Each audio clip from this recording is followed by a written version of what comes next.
Hi guys, Wendy Copeland here, Austin therapist specializing in eating disorders and trauma recovery. I wanted to talk to you guys a little bit today about trauma-focused cognitive behavioral therapy, what it means when you've been through something super crappy in your life and it's causing problems for you. You're feeling stuck, unable to move forward, and it's just getting in the way. And so I went through a training a while back, and it was called TFCBT, Trauma-Focused Cognitive Behavioral Therapy. So this theory has a modality working with an acronym, step-by-step process of the acronym practice. I'm going to walk you through what that looks like and how, if you were a client and came to me, what we would work through in working through this trauma that had happened in your life. So the first is P, psychoeducation.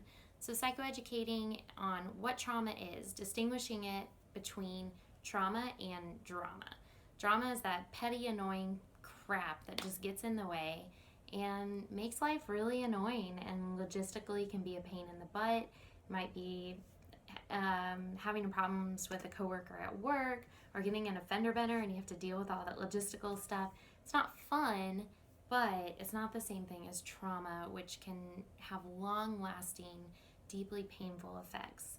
And that can be the loss of a loved one, being victimized by sexual abuse and or even rape, a natural disaster happening, your house burning down, a car wreck, chronic bullying, or emotional abuse.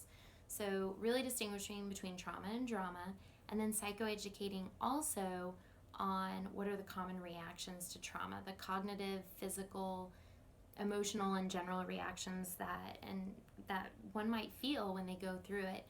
Things such as flashbacks.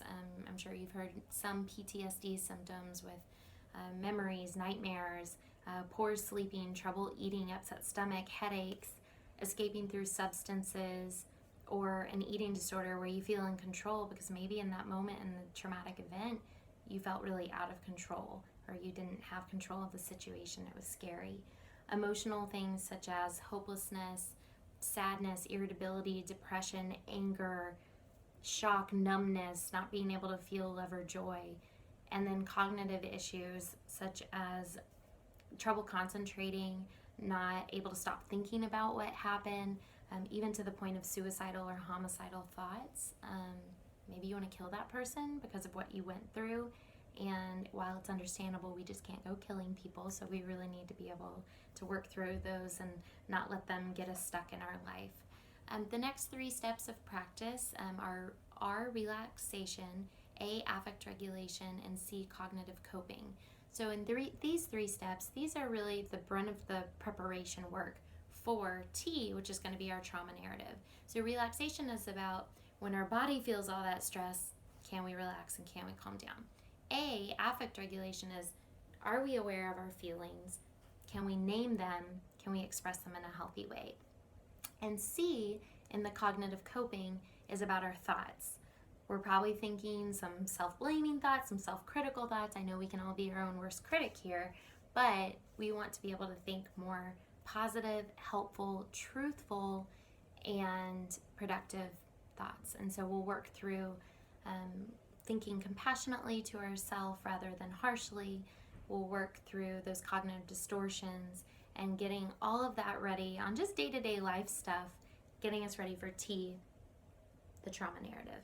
So this is really the scary part for a lot of clients. We won't get here till we're ready, but when you are ready, we're going to write a skeleton version of your story of what happened, and then in I, in vivo exposure, we're actually going to go through, add in sensory information through some Socratic questioning that I'll do, adding in what you saw, what did you smell, taste, touch, hear, what were you thinking, what were you feeling, who did you blame?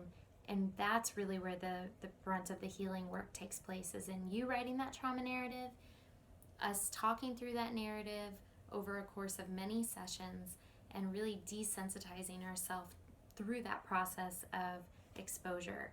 I know it sounds scary, but studies have truly shown that there's a lot of benefits to this in helping you calm down after this traumatic thing has happened. So once we get through all of that, we're going to get to C, which is the community building.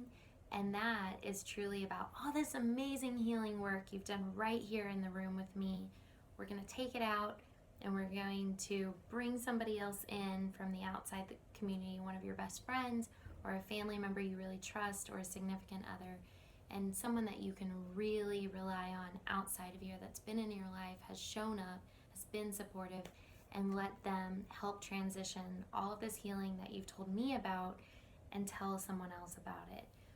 I will help vet them and assess that it's going to be a safe and right person to tell, but I promise it's going to be an amazing experience. Every client that I've ever done this with has been so glad that they were able to end up sharing this work that they've done with someone else. That brings us to the end of practice, the E. It's ensuring future safety. So it's about you planning for the future because of what happened. How can we be ready? And how can we get out there and help someone else who's in that same situation, or ensure our own safety in those terrible moments where things might feel scary. I love this part because it's about empowering you. That's also an E. And exit planning, also an E. And the end of therapy, also an E. So lots of E's there. We have ensuring future safety, exit planning, empowering you, and ending the treatment so that you're ready. You've done all this awesome work and we're so proud of you. I'm so proud of you, and you should be proud of you too. Anyway, I think that's it. I think that's a good sort of breakdown of the model. And if you had something traumatic happen, I hope that you are willing to seek out help, be vulnerable. We all need help sometimes, and hopefully get the resources that you need to heal. If it's not me, I'd love to help you find somebody. You can go to my website at www.wendy.LMFT.com. That's licensed marriage family therapist, wendy.LMFT.com. Or you can always call me at 512-649-1049. Yay for healing from trauma, and I hope that this is helpful. Thanks.